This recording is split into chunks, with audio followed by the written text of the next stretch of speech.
Now that you have chosen your challenge for this course, we need to get to know your audience. Understanding your audience really helps you ensure that the solution you create is for them. And so there's a couple different ways you can understand your audience, but first, we want to create what I call your audience persona. Really helps you understand the person that you're solving this problem for. And it helps you understand where to find them, how to engage them, and ensure that you can either do the observation, the interviewing, or immersing in empathy, which are kind of those three ways to understand your audience. So here is an audience persona. You want to understand their motivator. So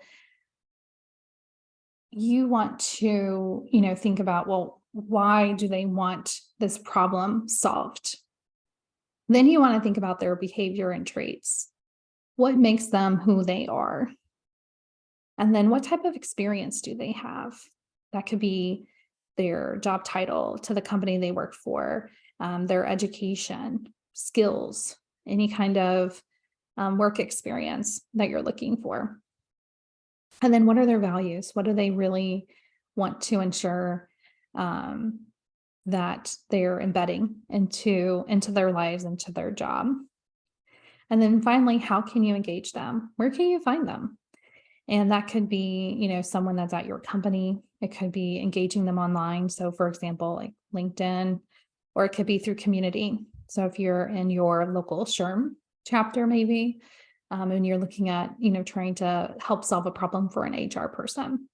And then you want to understand, well, how can I connect with them? Can I shoot them an email? Can I call them? Can I, message them? Is there an event I can connect with them? Can I schedule a meeting, a Zoom meeting, in-person meeting? Because you do want to find a way to get in front of them so that you can really understand how you can help solve this problem for them. So let's go over an example. So this is an example from HR by Design.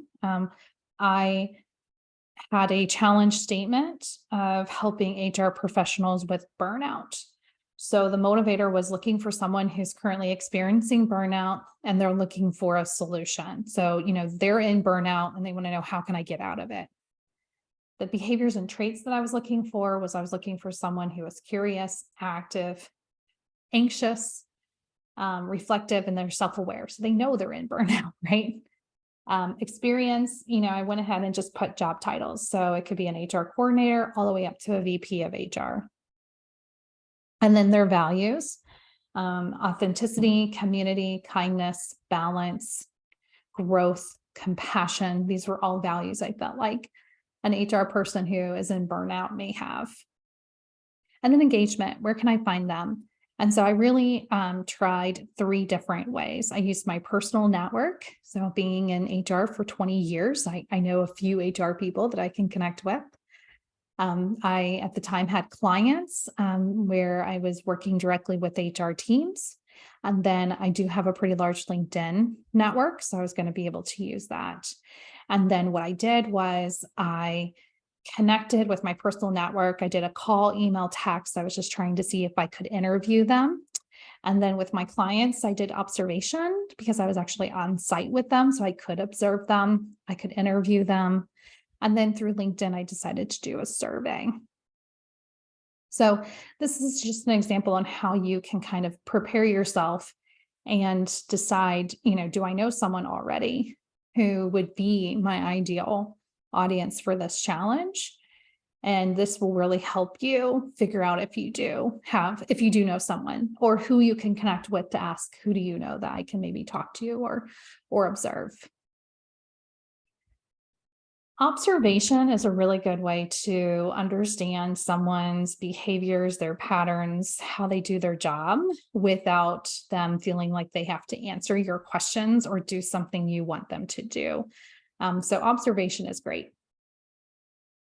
How to observe? Well, first, you use your eyes and ears. You do not use your mouth. You do not talk. You do not ask questions. If you do have questions, you write those notes down. But really, you're trying to understand their perspective, their feelings, their emotions. You're listening to what they say, you're seeing what they do, you're uncovering maybe hidden needs, or you might see that they do a process different than you. And so you're curious about that.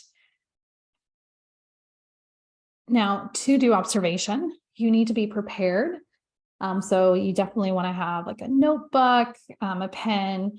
If you are able to record, you could, have a recording device, but you have to make sure that person approves you doing that. But you just want to make sure you have the tools so that you can jot down those ideas or those, observations that you're seeing. And then how to observe. You really want to be a fly on the wall. You do not want them to really think about that you're there with them. So, definitely stay quiet and let them just do their job. And then once you have those notes, you want to go through and highlight the insights that you have. So it might be just realizing that they do the process different than you. And so you want to know why. And so that might be an insight that you have. Now, there are other ways to observe. You can actually observe in a meeting. So just take the time to be paying attention to everyone in the meeting. So it doesn't actually have to be a structured, formalized observation. You can go somewhere and just sit and be and listen and hear what's around you. So, there's a couple different ways to observe individuals who might be your ideal audience for the solution you're coming up with. Once you complete observation, a lot of times you're going to have lots of questions. And so that's when you go into the interviewing stage of design thinking. And interviewing is where you can actually ask the questions you wanted to during the observation, but really get more insights directly from your ideal audience. So you want to probably have 5 to 10 questions prepared for your interview. You want to make sure that you're in a good setting, somewhere quiet, somewhere where there's no distractions for you or the person you're interviewing. You can interview the person you observed or someone completely different as long as they're within that ideal audience that you're looking for. You can do this over the phone. You can do this in person. You can do it by Zoom. I prefer to be able to physically see the person, so either through video conferencing or in person, but a phone call can work as well. The reason you want to see them is because you can kind of understand their body language and how they're perceiving the conversation, the questions, things like that. When you interview, it's just like interviewing a candidate, in my opinion. So you need to set the stage, explain to them what you're doing, why you're doing it, make sure they know that you're taking notes, or if you're recording it, just so they know how you're actually going to take this knowledge. And then you want to tell them what you're going to do with it, right? And then you want to, maybe explain why you're trying to solve this solution, and then get to know them on a personal level, and then start to ask those questions.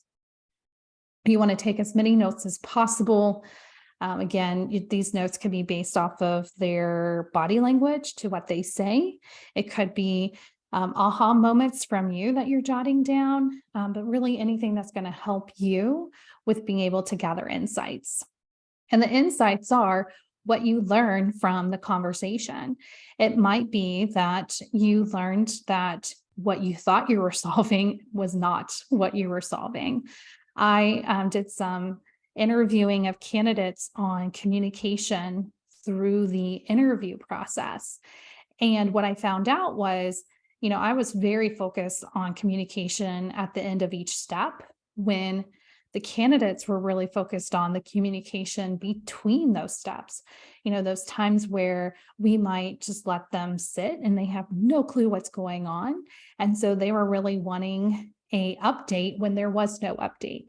And so instead of really honing in on the communication from each step, I started talking to my clients about how important it is to update their candidates every other day through the process, even if it's I have no update, but you're still in the running. That actually helps candidates stay in the process longer and willing to wait for the next step if they know they're still being considered.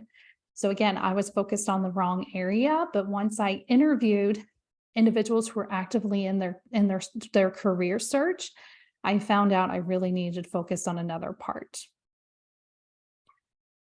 So now we're going to discuss homework. What I would like for you to do is create your audience persona for your challenge statement with the template that's provided. I want you to select someone who might fit that audience persona to interview and use the interview template that we provided to actually conduct the interview. This could be a peer. This could be someone who's in the course right now that you see is working alongside you. Anyone who can, take maybe 10, 15 minutes to answer a few questions. And then I want you to add this information to the comments. So add the persona and the interview notes. So you get credit for it.